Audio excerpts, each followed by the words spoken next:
এই বাবা, এরা এরকম পাগলের মতো কেন করছে এটাই ভাবছো তাই তো? Hey everyone, welcome back to my mini blog. আজকে ছিল আমাদের ছোটবেলার স্কুলের রজক জয়ন্তী বর্ষ উদযাপন। তো সকালবেলা খুবই বৃষ্টি পড়ছিল এবং বৃষ্টির জন্য আমাদের অনেকটাই লেট হয়ে গিয়েছিল। দেন বৃষ্টি কমার পর আমরা সকলে মিলে প্রভাত ফেরিতে বেরিয়ে পড়েছিলাম। সেখান থেকে এসে আমরা প্রায় ক্লান্তই হয়ে পড়েছিলাম। দেন স্কুলে এসে সকলে মিলে একটু রেস্ট করলাম। তারপরে আমাদেরকে দেওয়া হলো কিছু টিফিন। সেই টিফিন খাওয়ার পর আমরা একটু নদীর ধারে গিয়েছিলাম কিছু শ্যুট করার জন্য। আমরা কিছু ছবি তুলেই তাড়াতাড়ি বাড়ি চলে এসেছিলাম, কারণ বিকেল বেলাও আমাদের প্রোগ্রাম ছিল। সারা দুপুরটাই বৃষ্টি চলছিল, সেই কারণে আমি ভাবলাম হয়তো প্রোগ্রামটাই না আমাদের ক্যান্সেল হয়ে যায়।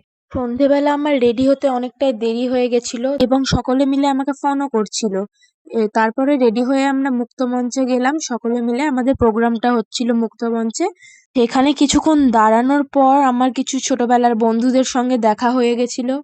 আমরা পৌঁছানোর আগেই সেখানে অনুষ্ঠানটা শুরু হয়ে গিয়েছিল। দেন ওখানে কিছু ছোট ছোট বাচ্চারা পারফরমেন্স দেখাচ্ছিল, আমার তো খুবই মজা লাগছিল এদের নাচ দেখে। তারপরে শুরু হয়ে গিয়েছিল আমাদের ডান্স পারফরমেন্স, এবং আমাদের পারফরমেন্স শেষ হয়ে যাওয়ার পর আমরা টিফিন নিয়ে চলে গিয়েছিলাম আমার একটা বান্ধবীর বাড়িতে। সেখানে আমরা কিছু ছবি তুলে এবং ফটোশুট করার পর আমার বান্ধবীটা আমাকে বাড়ি অব্দি এগিয়ে দিয়েছিল। তো আমার সারাদিনটা কাটলো এইভাবেই। আজকের মতো এখানেই শেষ, আবার দেখা হচ্ছে পরের ব্লগে। বাই।